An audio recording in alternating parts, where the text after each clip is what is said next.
Hey everyone, it is me. I'm about to give another live update. It's just me, myself, and I in the weather lab, and also a very weak voice. Let's just say we've been talking a lot over the last several days, but I had to give you another live update because we do have storms coming in tomorrow morning. Some of you might not know about this, and maybe you're just celebrating a Razorback baseball victory. Man, did Zach Root play awesome. Shout out to him. Also, shout out to the women's softball team, just really rocking it tonight. It was great weather. Tomorrow evening, I think there could be a few showers, but it shouldn't play too much of a role in the baseball and softball. Tomorrow morning, if you have a tea time or if you have any plans in the morning, you are going to deal with some storms. Now, there are going to be some areas that are going to be impacted more. That's why I wanted to give you this live update, and we'll go into all the timing and all that stuff. But I also wanted to provide some information, too, about tornadoes that were confirmed from Tuesday morning when Josh Rugger was given, sorry, the I'll tell you, the voice is going to crack and just do some crazy things. But you can see it is kind of weak. So probably what I'm going to do is talk a little bit quieter, so I don't force that broadcast voice and lose my voice. But this is what I want to show you here as we check out Mega Doppler. Now, keep in mind, this is archive radar, so don't freak out. In fact, here's what I'm going to do. I'm going to show you this as we look at archive radars, just so people that are tuning in and they're like, oh no, seeing the radar and they're worried about it. No, this is archive radar from Tuesday morning. So we'll go back to this. There's the storms that are coming in just to give you a sneak peek, and they're dropping east southeast. And I'll tell you, LaFleur County is definitely under the gun. But let's talk about this. This is the storm system that's expected to that moved in, excuse me, Tuesday morning. Now, there have been two confirmed tornadoes. One that was north of Jay. I'll give you that information here in just a bit. But this is what the radar looked like at the time of the tornado at about 8:03, and then you'll see that tornado warning that gets issued. Well, it was actually after the tornado touched down. But you'll see that little appendage right there, 2 miles north of Jay. You already know about this. Excuse me. Here is the circulation associated with that tornado. And then there was also another circulation that was northeast of Grove. Nothing has been surveyed with that, but as you can tell, two circulations that were pretty evident. And then that tornado warning was issued. Now, here's the odd thing about this is that, and this just shows you how, man, this is going to be a struggle today. Stand by. I'm going to go get some water real quick.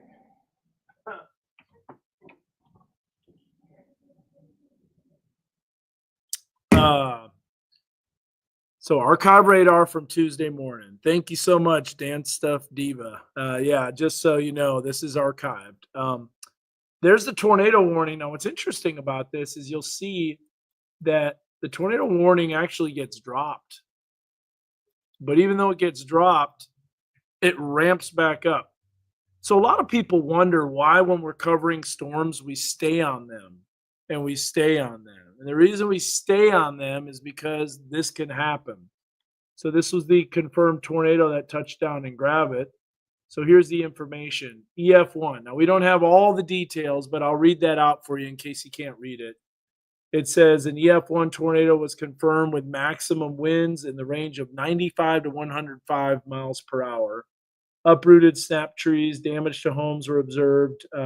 Additional information will be provided. Wasn't provided tonight, though, before the newscast, and still hasn't been provided yet. Takes a while to do all the survey stuff. EF1 tornado, wind speeds 90 to 100 miles per hour. That was north of Jay.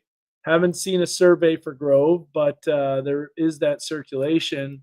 And, you know, these QLCS tornadoes, they are just such a pain, man. They really, really are.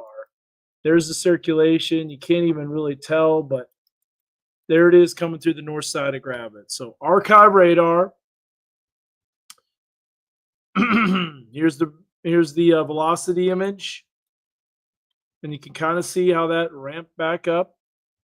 Tornado warning was not issued, but there is one thing that was interesting is with this type of environment, These storms did have tornado possible tags with them. So that's important to know in the type of environment you're going to be seeing tornado possible tags. And that means you just got to take those storms seriously. All right. So Brooks asking, is that a tornado from the pic we were all analyzing? No, that is a different thing. And that was from essentially Tuesday, or it was from Wednesday morning that we saw that thing in Lincoln. Now, I think that was just called a scary looking cloud, an SLC. I don't think it was a tornado. There's no damage associated with it. I know. I'm sick of it too. Believe me. Tea with honey should help. Exactly. We're going to do that. Do a hot toddy. I think that would be good. The one grove was a water spout for a minute. Man, if someone has a video of that, that'd be amazing and awesome. So let's get to the forecast here. This is what we've got. Severe thunderstorm watch has been issued, and you will see that watch does, in fact, include LaFleur County. And this is something that I was concerned about. LaFleur County is going to be under the gun for severe weather tomorrow morning. I say tomorrow because we're still a few hours away. But severe thunderstorm watch, 7 a.m. If we look at all of the individual features of the severe thunderstorm watch and the probabilities, because not all watches are created equal. So let me kind of show you what we're looking at with that. Man, this is going to be a rough day. So this is the Storm Prediction Center with that severe thunderstorm watch. I'm going to bring this up full and you'll be able to see it a little bit better. And not the friendliest for web. Here, let me see if I can do something real quick. There we go. Now I think it looks a little bit better. Yeah, there you go. Severe thunderstorm watch till 7 a.m. Central Daylight Time. You'll see LaFleur County is included in that. Storms are beginning to develop, and there's going to be a lot more activity developing. So scattered large hail and isolated very large hail events, 2.5 inches in diameter. Scattered damaging winds, 70 miles per hour possible, and a tornado or two is possible. So we're just going to have to watch this again. Notice the probabilities here. We'll look at this. Low for tornadoes, very low for EF2 tornadoes. Severe wind is moderate. 65 knot plus winds is low. And severe hail is moderate, and so is the 2-inch plus hail.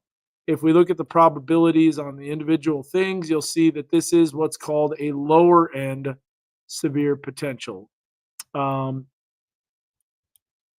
20%, but not zero for tornadoes. So that's with the SPC.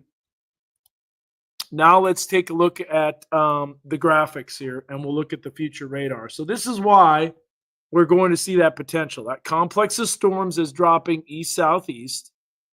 It's going to make a run along this boundary, which will fuel it, make it a little bit stronger. If we check out the severe weather risk, this, by the way, even though I say until 10 a.m., really most of this risk is before 7 a.m. So it's a level 2 the farther southwest you go in LaFleur County. Damaging winds, large hail, heavy downpours. Majority of this is under the level 1. And if we look at the timing of all this, watch what happens here. More energy swinging in. This is the future track. And I think it's got a pretty decent handle on this. So 2 a.m., storms popping up in the river valley. It's only a few hours from now. It's crazy how wild this weather is. But look at all the storms that develop. This is not going to be the tornado potential right here. These will not be. It'll be along the line that will be the greatest tornado potential. QLCSs, of course. There's 5, 6 a.m. So I'm thinking like 6, 7 o'clock in the morning, LaFleur County. So Octavia, I'm going to name some of the cities that I think are going to be potentially impacted. So we've got Tallahena, Whitesboro, Hanobi, Page, Octavia, some of the other rural areas, Big Cedar, Muse, those areas are going to be under the gun for severe weather. You see that? That's a lot of rain. So widespread rain, some of that heavy. And Peyton's saying it's going to be a rough day for travel south for the weekend. So if you're going to do that, I would wait until late morning because that's when the storms will be moving through. And now at this point, it's just kind of some light rain. Then, as we go into the early afternoon, that secondary wave of energy swings in. It'll fire off a few isolated showers, probably sapped with instability. So I don't expect additional thunderstorms tomorrow afternoon. And then tomorrow evening, maybe an isolated stray shower. I think the majority will be nice for the Razorback game. So if we look at the individual threats for these risks, you'll notice the tornado threat just barely clipping southwestern LaFleur County. So, like I said, Hanobi, Whitesboro, Octavia, those areas are going to have to watch it.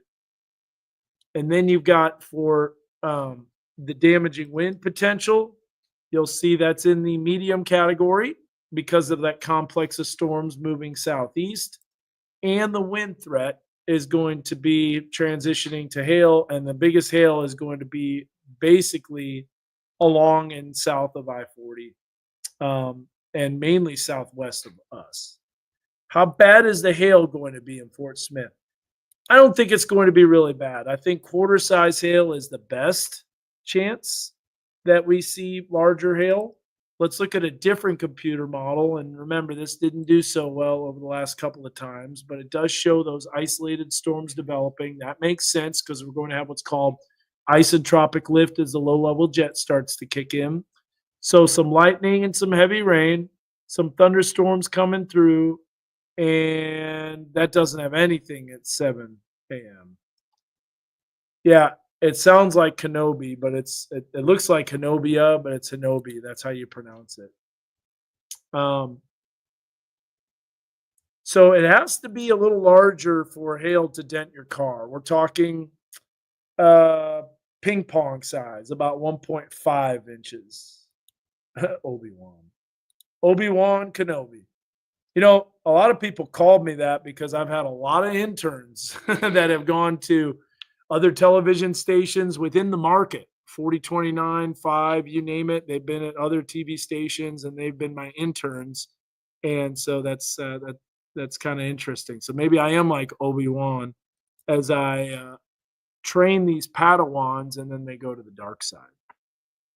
So notice Friday afternoon that model takes all the storms and it's just not the best. Now, I do think that there could be a few little isolated showers in the Saturday afternoon time frame, and you're like, well, wait a minute. I thought Saturday was supposed to be a beautiful weekend.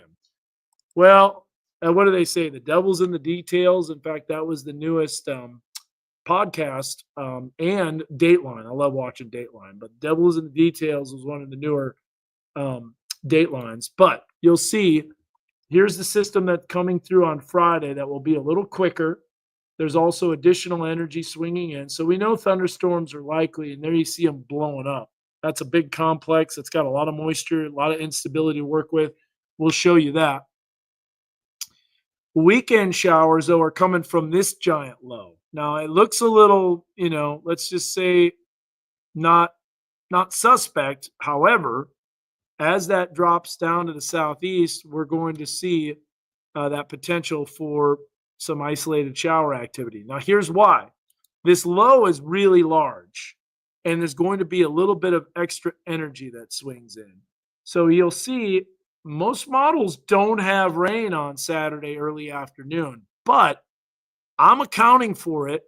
Now, at this point, this is an interesting weather pattern. Some of you, your mind might be in the gutter, but here we've got what's called an omega block. And so that omega block is basically like a capital omega. So if I were to draw this, there's your omega block. So that's called an omega block. And what that is a blocking weather pattern. But as you'll see over time, that doesn't stay intact too long. You'll see that energy moving east. I think Robert got the reference there. And then that low pressure system just continues to churn.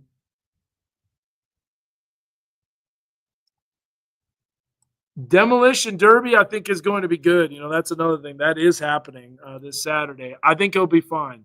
I think a little bit of isolated shower activity will be popping up. But let me answer some of these questions here because we're not getting too many too fast. But let's see here. What else do we have?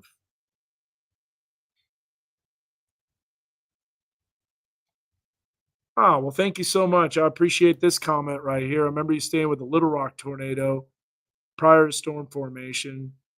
We will cover storms, but I'm not going to stay on them like too long. So this is a good question about scud clouds. So I mentioned scud clouds when looking at that image. What exactly is a scud cloud? A scud cloud stands for scattered cumulus under deck. So essentially under the cloud deck. What we mean by scattered cumulus, it's essentially just some low clouds. I've got something that I want to show you here.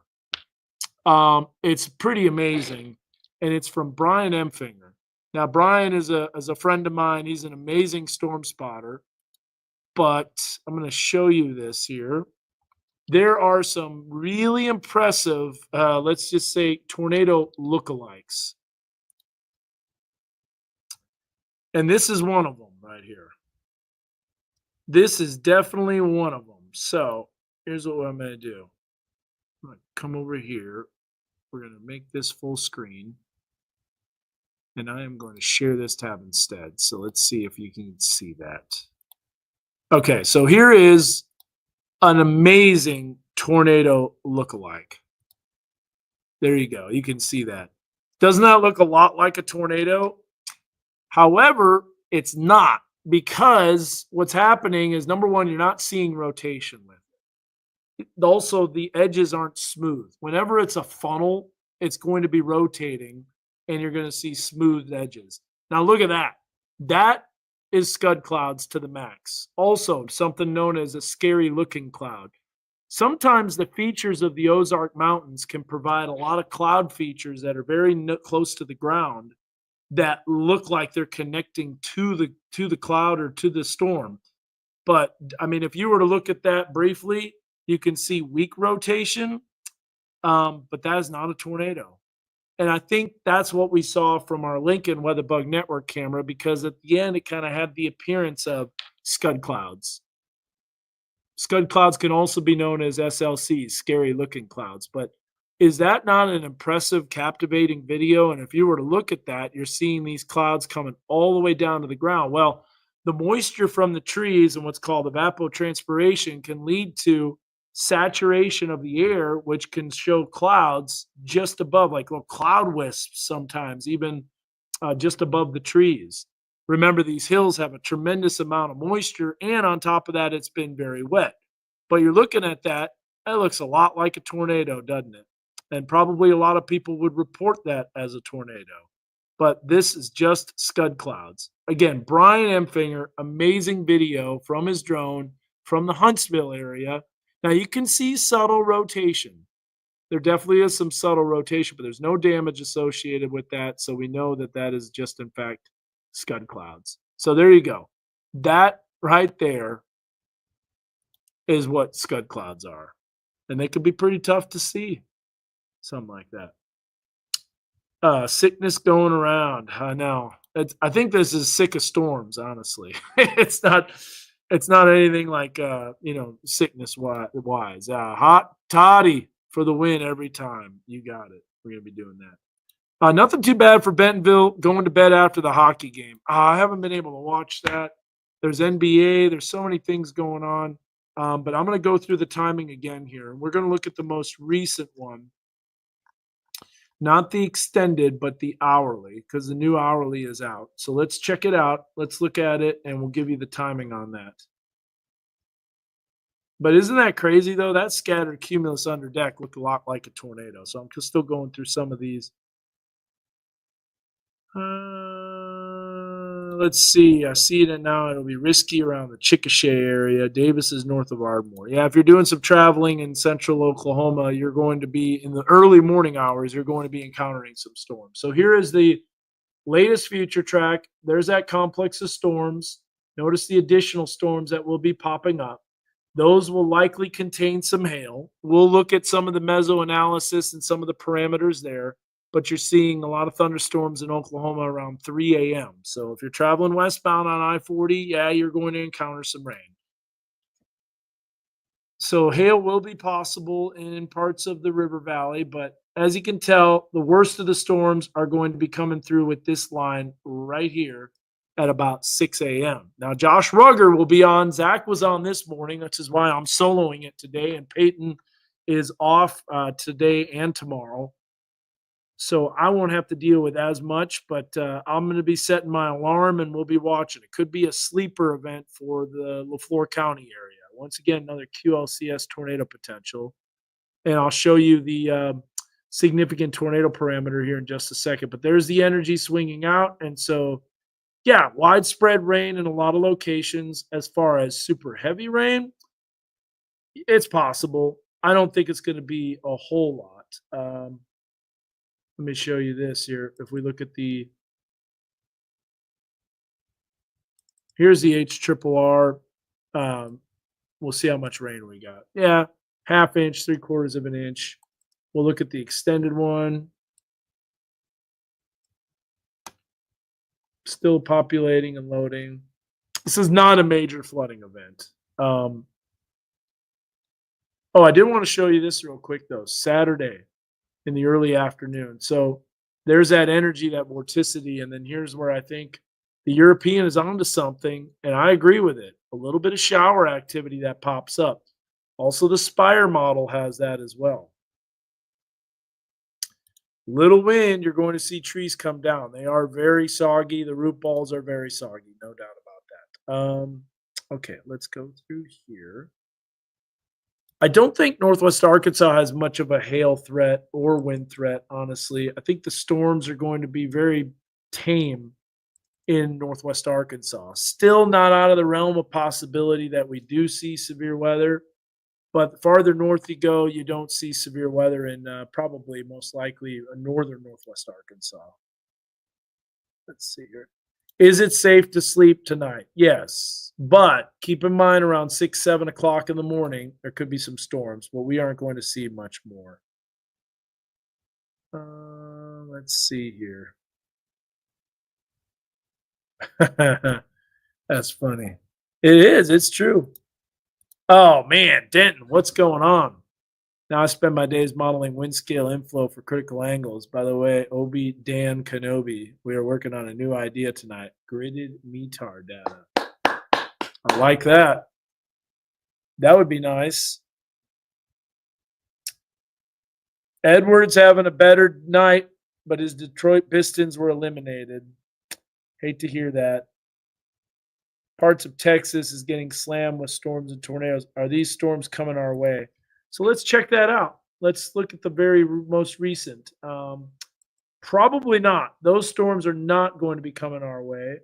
However, down to the south, yeah, those are way down there. And see how they're drifting southeastward? We're going to be watching additional storms that will be popping up along the front. But we'll look at some as soon as I get caught up on the comments. Yeah, nice scud cloud. Who's ready for the new season of Fortnite? Oh, man. I don't play Fortnite, but I do play Walkabout Mini Golf, and they've got a Jurassic Park golf course with dinosaurs. And if you're a MetaQuest or an Oculus guy, that's gonna be pretty awesome. All right, Jules Blair, watching from Choctaw Casino. Always bet on black if you're playing roulette. I don't know. Don't always bet on black, but I do bet the field a lot in craps. We'll sit here, Dutch. Such a dedicated man. Okay, good deal. Calming you down. When was that video? That video was shot yesterday. I think it was yesterday.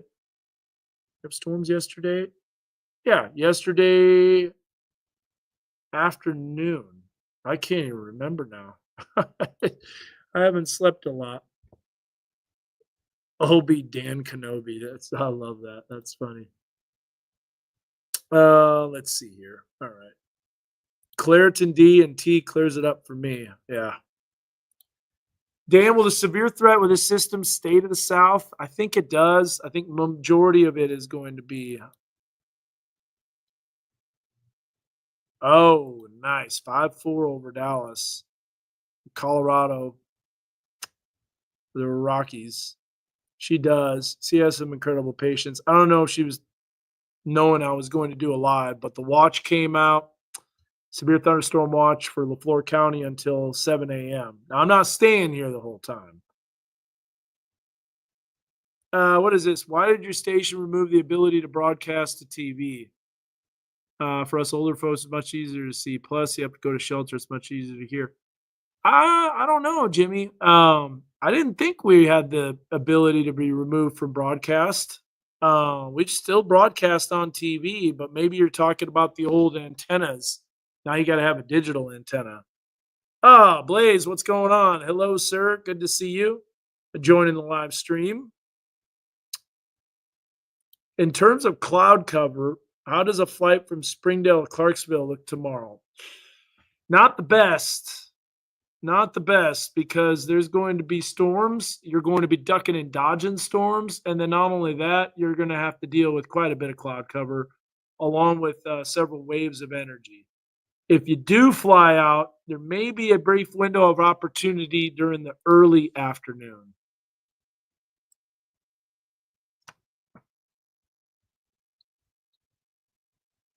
How about this? Is this current ENSO neutral? So she knows about the El Nino Southern Oscillation, making these training rain events more likely over us.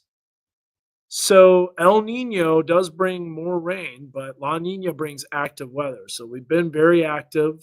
It's not all driven by that, but that's definitely a very active weather forecast. And we've got more of this cutoff low. So we will see more rain. What's the overall weather for my birthday tomorrow? Yay! Happy birthday. We're not going to see a whole lot during the afternoon into the early evening. So you'll be okay. I think you'll be able to do a little bit of some outdoor dining, but keep in mind there could be a few showers rolling in. Is it going to rain on Saturday? I think there could be a little bit of isolated shower activity Saturday afternoon. Now, this is interesting because I did not see it in a lot of other forecasts, and I doubt your weather apps on your phone, besides your Weather Authority app, will have rain on Saturday. But we'll see. I think there's going to be some speckles on the radar. I know this pattern. It's a large low, and we'll see what happens. Will it affect water levels on the Buffalo River? Yeah, floating weekend, baby. It looks really nice to do some floating for sure. Sleep while you can. I will be going to bed here pretty soon. Kenzie, you might have to ask that again. I'm wondering the same. I'm from Prairie Grove. I don't know what question, but Star Wars theme? Wow, that's cool. Give you a time frame for the River Valley. Let me do that real quick. So this is a look at the forecast.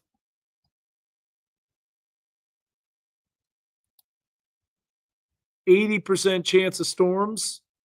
And notice how that ramps up about 7, 8 o'clock in the morning. That's going to be the greatest potential for rain. I don't know if the watch includes Crawford County. That would be interesting. I'm going to check that out. But there you got the timing, and then notice a little isolated shower activity. So this is similar with the River Valley, although I went 90% for the chance of rain in the River Valley, just to let you know. But that little 20%, got to have it in there, I think. I mean, we know rain is coming. There's no doubt about that, because check out the rain forecast. Not anything to, be super concerned about flooding and all that stuff. Let the GFS populate its colors here. So about a ½ inch. Some places picking up a little more. This could be underdone, honestly, but I think around a ½ inch to an inch. The NAM is a little bit more, but it was a little too high with the last event. All right, let's do this. Let's answer a few more questions here.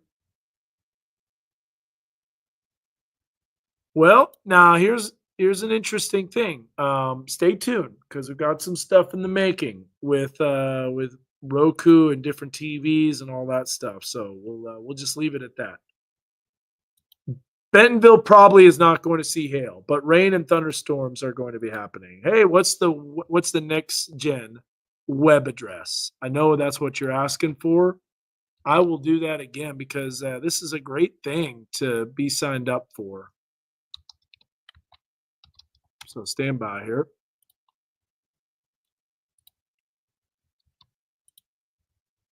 I should just have that already built in.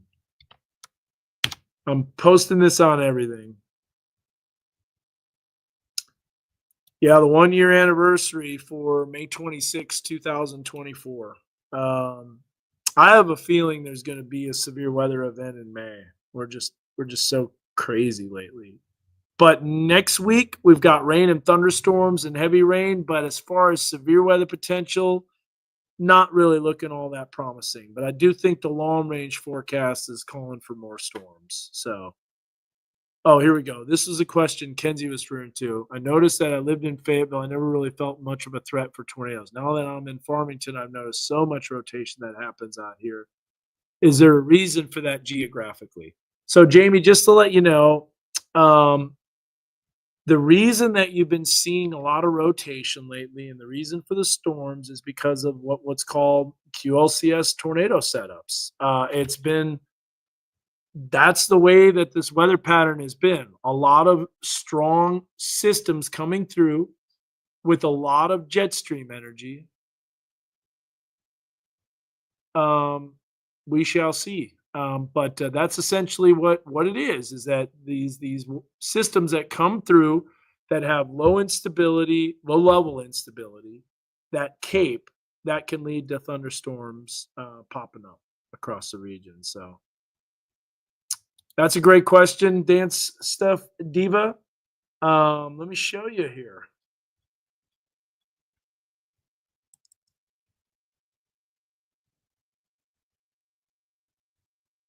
Here's a look at the rain amounts. So remember, this is May, so we got a new month. But for the year, 19.43. It's actually a good question. How much rain did we have for the month? So in April, because unfortunately, climate stuff isn't updated anymore. Let's see here. Let's go to May. Go to April. There it is.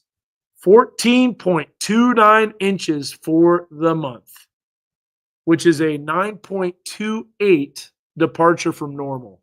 It's a lot of rain, folks. So I'll tell you that again. Drakefield at 14.29 for the month. Departure from normal is 9.28. That's pretty up there. And the average monthly temperature was 61.6. So that is the second wettest April ever on record. Not beating 2011, but getting close. Want to look at Fort Smith? It's not as impressive, but here's your almanac for Fort Smith.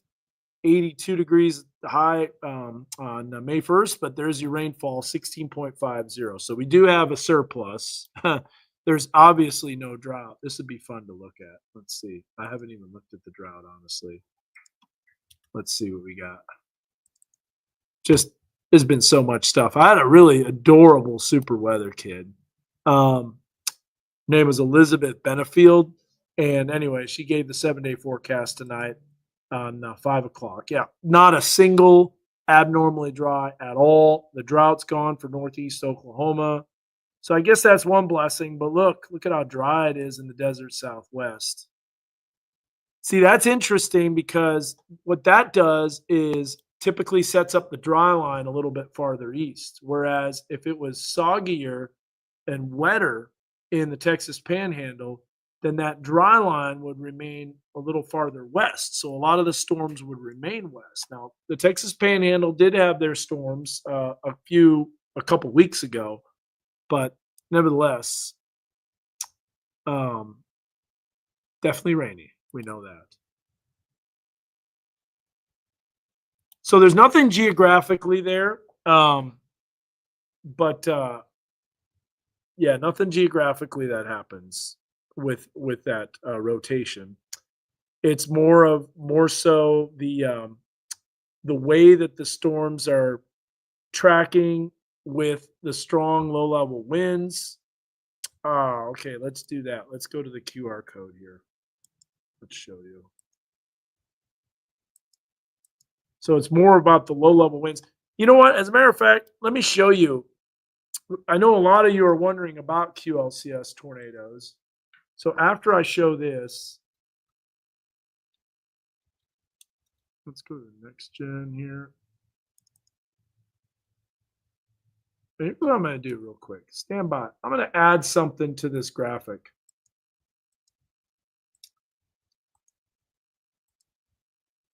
I know I'm not showing it yet. That's because I'm doing some editing behind the scenes. So just keep asking your questions. I'll get to them here in just a bit. Here we go.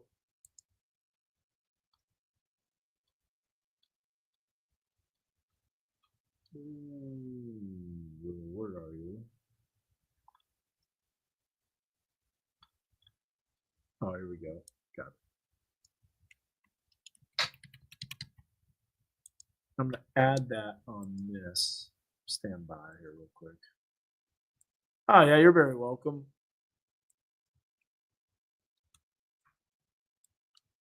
There we go.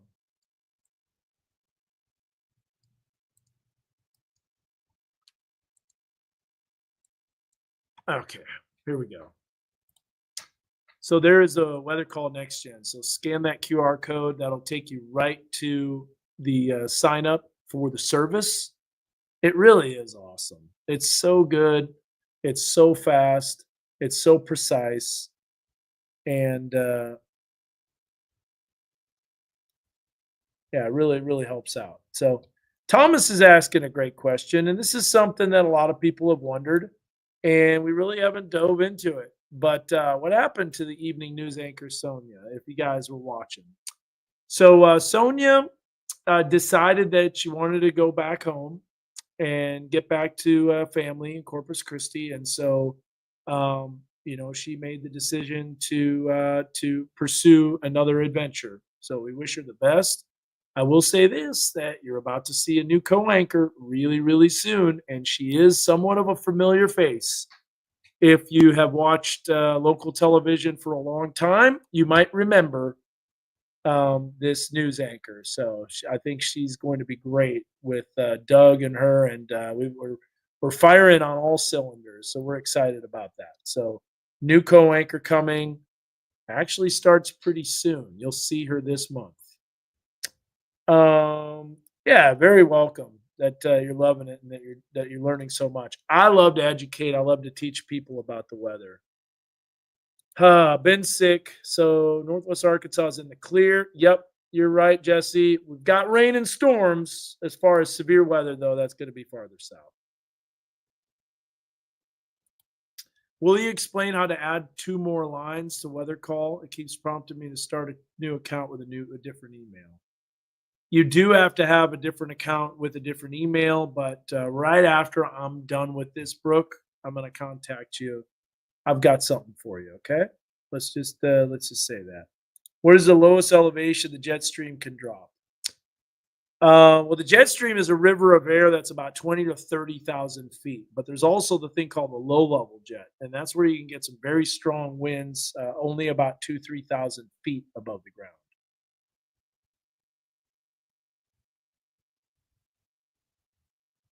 Get some sleep. I know. It's like I'm still talking. No. Chelsea's not coming back. I got a question there from Brendan. Nope. Okay, so here we go. Let's get to this QLCS graphic. I'll put this up just a little bit longer, and then I'm going to shut this down. We'll take one more look at a detailed analysis of what's going on, and then we'll call this one a night. But this, I think, really tells the story. So this is why these tornadoes have happened. Okay. So this is a QLCS graphic, and I know it's not her either. Edward. She is gone and she's out west. So, how bad will Van Buren's weather get tonight? Van Buren could be a little stormy, so be aware of that. But I think the farther southwest you go, you got a greater potential for storms, Haley. So just letting you know, not as bad for you, but still the potential for some storms. Tornado threat is going to be for LaFleur County. I think it's focused mainly in LaFleur County. And here's why. Okay. If we look at this QLCS graphic, a QLCS is called a quasi-linear convective system. In order to have a tornado on the leading edge of a QLCS, you have to use the three ingredients method. There's been a lot of research on this. There's an area called the updraft downdraft convergence zone. This is an area where you have the cold pool and the shear region, and it's right along this. So the updraft downdraft convergence zone. There are three regions within a squall line or a QLCS. There's the cold pool dominant, which is the least likely area for tornadoes. The shear dominant region, not as likely area for tornadoes, but still possible. And the balance region. This is the most likely area for tornadoes. Now, keep in mind, this is on a case-by-case basis. That balance is not always running north to south. So here's a look at what the UDCZ is. It's basically on the leading edge of the storm, and what you have to do is you have to look for what's called line normal, 0 to 3 kilometer bulk shear.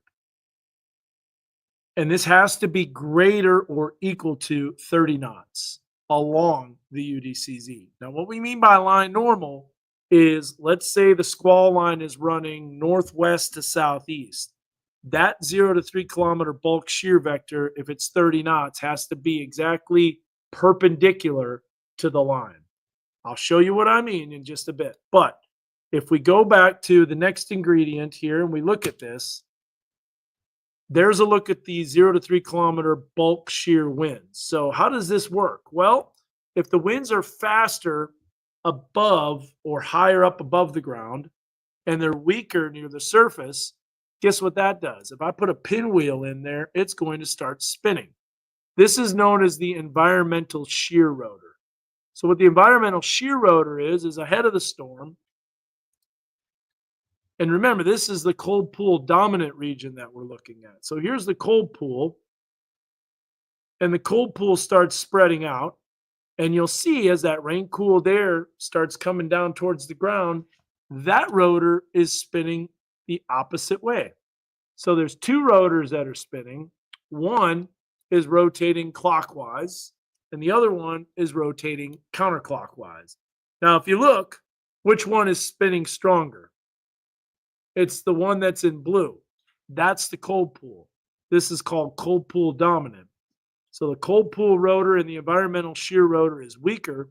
And so if we were to put, let's just say, for instance, in a pitching machine, a baseball in that, well, because the left wheel is spinning faster, the baseball is going to go to the left. Same thing with thunderstorms. If we're looking at them from the side, those thunderstorms are going to be tilted back. So this is called rearward leaning. So if we look at this, the system's cold pool is spinning faster than the shear rotor. So this is cold pool dominant. The updrafts tend to be weaker and rearward leaning, and tornado development is not as likely. So now we will take a look at a different region. Let's look at shear dominant. Now, shear dominant, it's exactly what it says. It's not as likely for tornadoes, but they could still happen. But your cold pool is weaker than the shear region. And so take the camera off the screen. Now you got the cold pool that's coming in, not as strong. The shear rotor is spinning a lot faster than the cold pool rotor. So what happens with those updrafts? They are going to be forward leaning. So they're not as basically upright. They're weaker, but still stronger than cold pool. And those updrafts tend to be weaker and slightly forward leaning. Tornado development is possible, but not likely. Now we're going to zoom back out. And by the way, just to let you know, this radar representation is October 21st, 2019. This is a storm that's known very well for producing a long track QLCS tornado. So if we go to the balance region, this is the most likely area for tornadoes. And if we look, it's right along the leading edge of the storm. So now you got a cold pool and shear rotor that's rotating the exact same speed. This is what we mean by balance. So now what happens is that cold pool starts coming out from the storm. And because it's balanced, it's going to be shot straight up. This is known as constructive interference. That constructive interference is where both of those rotors are spinning the same speed. And so now we've got an interesting scenario. We have this instability, this 0 to 3 kilometer cape. The 0 to 3 kilometer cape is instability that's very low to the ground. And the reason this is important is because there's already a spin that's associated with this at the surface or near the surface, but it takes that low level instability for that updraft to be tilted and stretched, which causes that to spin faster. And then what that does is creates QLCS tornadoes. So now that you have the tilting and stretching, you have your balanced cold pool shear regime where updrafts are vertically deep and upright. The constructive interference is maximized. So this is your most likely area for tornadoes. And lo and behold, that's what you got. So let's go back real quick to Mega Doppler. Let's zoom back out. And by the way, the shear vector was running almost due west to east. Well, guess what? We know that this is all balanced. So the entire line from north to south is balanced. And that's what we mean by balanced. If you come down here, you can see if we look at spectrum width, there's a cold pool that's already associated with it and it's spreading out.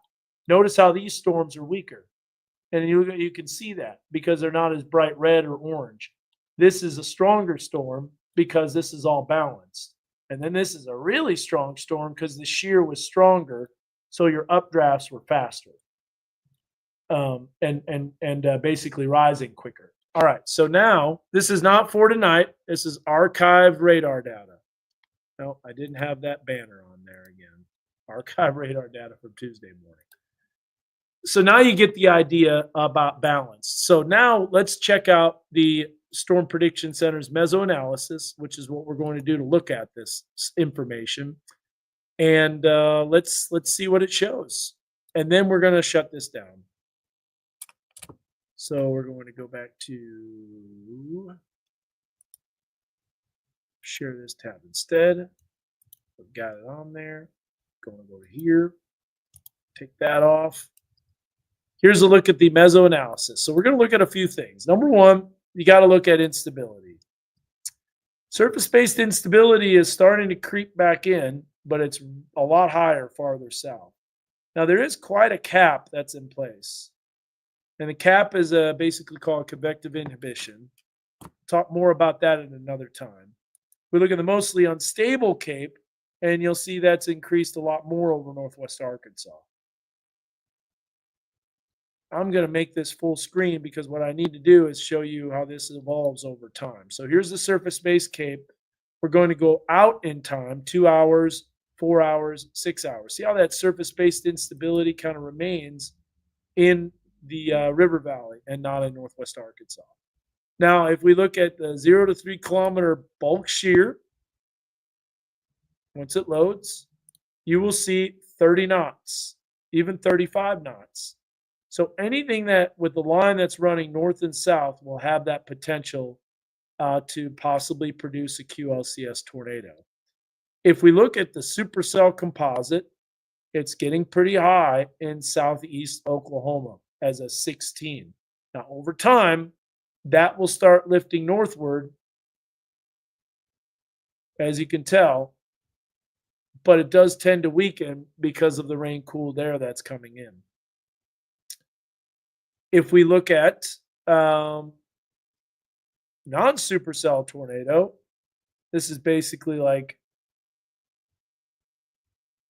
And you don't see any of that at all right now. If we look at SIG-TOR, let's look at the significant tornado parameter. Probably going to see a little bit in southeast Oklahoma. Now, watch over time. That does try to lift northward. And while it's not zero, it's not very high. Notice how there's very little threat in northwest Arkansas. Storms are going to be focused mainly in the river valley. Now let's check out that 0 to 3 kilometer bulk shear, and the instability is focused more in the river valley. I don't know why it does this glitch where it flickers, but anyways, there's a look at the instability. If we look at what's called 0 to 3 kilometer cape, you will see that it's non-existent over northwest Arkansas, but there is quite a bit of 0 to 3 kilometer cape, that instability near the surface, which causes those updrafts to be pulled upwards quickly. And notice that 0 to 3 kilometer cape builds back in a major way. Look at that. So that is for the leading edge of the line, which means QLCS tornadoes are going to be very possible, especially in LaFleur County. And then look at that ramping up to really high levels. My goodness, in the river valley. Northwest Arkansas doesn't have that, but the river valley does. And then if we go to this and go to composite and do MCS maintenance, you will notice that basically that MCS is going to hold together as it comes through. So that's why there is that severe thunderstorm watch. So there you go. A lot of energy developing, a potential for severe weather, and we're only hours away from storm development that's going to take place. If we look at the hail parameters, not really showing up. It's focused mostly in the river valley. There's one more thing I want to do, and that's show you the comp map. I love this. This is one of my favorite things to look at because it kind of gives you an idea of the energy that's available. So we're going to remove this. We're going to look at the 500 millibar vorticity and look at this energy swinging in. Way too much energy on the north side of this low to not have any rain chances on Saturday. Look at all this energy that's swinging in. That's going to fire off thunderstorms. This doesn't move. It doesn't animate. But look at the rising motion that's already beginning with this system that's coming in. These are 700 to 500 millibar vertical velocities. You look at the jet stream that's coming in. There's definitely some jet stream energy. This is a stronger system, so it's a system that's zipping in. There is surface-based instability and cape. And we look at the precipitation, and you will see here. No, that's not right. That's off. But look at the here's the fronts right there. So you can see the Weather Prediction Center front. So that frontal boundary will lead to MCS potential. Okay. So there you go. That gives you everything. That takes a look at everything. And let me look at some more comments here.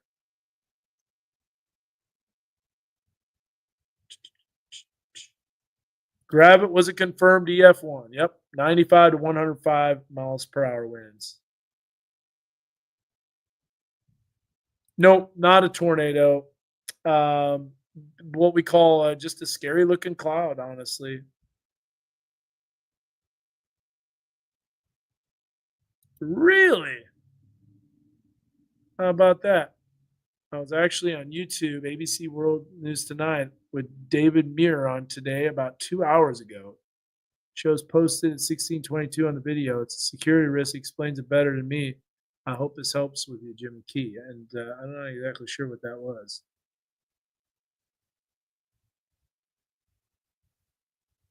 Huh. If you can help me out with that. I don't know what that is, but that's cool.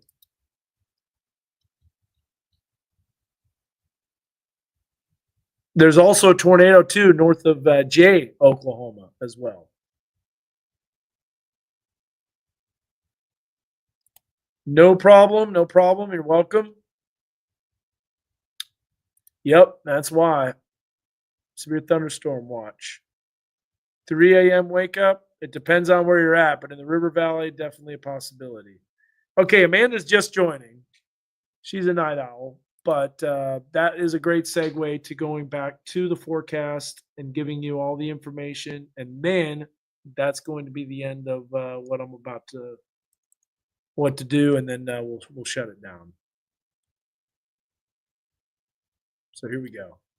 There's the complex of storms. It's just getting going. Severe thunderstorm watch that's been issued. You can see that does include all of basically central and southern Oklahoma. If we look at the actual watch, there's the outline. And then here is the severe thunderstorm watch. It goes until 7 a.m. It does not include Crawford, though. And it doesn't include any other counties in our weather coverage area except for LaFleur County. Here's the surface map. That storm will be riding that frontal boundary, which will cause it to enhance. We go here, look at the severe weather risk. This is the severe weather risk for level 1 and level 2. And then we go right here, and I'll show you the day 2 convective outlook that pushes the storm south. Now, by the way, this is Saturday, and they have the isolated storm potential Saturday afternoon. So I think there could be some isolated storm development Saturday afternoon, but not a lot. So here's the future track radars. And a lot of storms popping up here shortly. And then, as you can see, around 4 or 5 o'clock in the morning, you'll probably be seeing flashes of lightning and thunderstorms. What time for LaFleur County? I'm thinking between about 5 a.m. to 7 a.m. is going to be your time, with 6 a.m. pretty much right in the heart and the thick of things. And then it moves through. Quick hitting system. But remember, we've got the 0 to 3 kilometer cape, which looked really high, by the way. That's very concerning, and especially along and south of I-40. There's also quite a bit of 0 to 3 kilometer bulk shear, and it is going to be line normal, meaning it's running straight west to east, and the line will be running north to south. So that's that perpendicular. And the reason that's important, because you have your rotors that are spinning like this, and if the storm comes in, it'll be able to go straight up and pull that vorticity that's already in place and create a tornado. And that's why those tornadoes develop so fast. Northwest Arkansas does see rain and thunderstorms, and then you see that system pushing out. A few lingering showers Friday in the evening as that energy swings through. And then this low cranks up, and you can see it trying to develop some showers, but it's just not really doing that. So I think that personally is underdone. Another model was showing speckled showers. Yes, you can. Brendan, I know you're in Marble. Marble is not as much of a concern. Okay. But here is the rain that pops up for our Saturday afternoon. Watch this. There's the low. There's a little bit of shower activity. I mean, we're not talking about much. You know, a few tenths of an inch at the most, a few hundredths of an inch, to be honest with you, and that's about it. So here's a look at that timing again. The morning commute is going to be pretty rainy. So about 80% for that chance of rain. Okay, guys. Well, that covers it. Happy Friday. And Josh Rugger will be in the morning. He'll give you the latest. And you guys have a good one. I'll stay on just a few more seconds. So Van Buren, low risk for a tornado, bus stop time, and Van Buren, just rain. Rain, maybe some small hail, some thunderstorms. Everybody does get wet, that's for sure. You got a lot of rain coming. Tornado threat is minimal over Northwest Arkansas. Even the severe threat, honestly, is minimal. But I do believe LaFleur County needs to watch it. That's where the leading edge of that line will be. I better not. I'll be staying up all night. So you're welcome, Robert. I appreciate you guys. Because of your interaction, this is why I do it. And we'll be making more graphics and stuff when I get some time about CAP, about the basically what makes a storm elevated versus surface based, all that fun stuff. So LaFleur County, like I said, is going to be coming in at approximately about 6 o'clock in the morning. Josh Rugger will be on it. He'll be streaming live. And if it's really bad, I'll have to wake up in a few hours and come back in. But I better get going, guys. Hey, God bless. Have a wonderful Friday. Take care and go Hogs, both ladies softball and men's baseball. See you guys.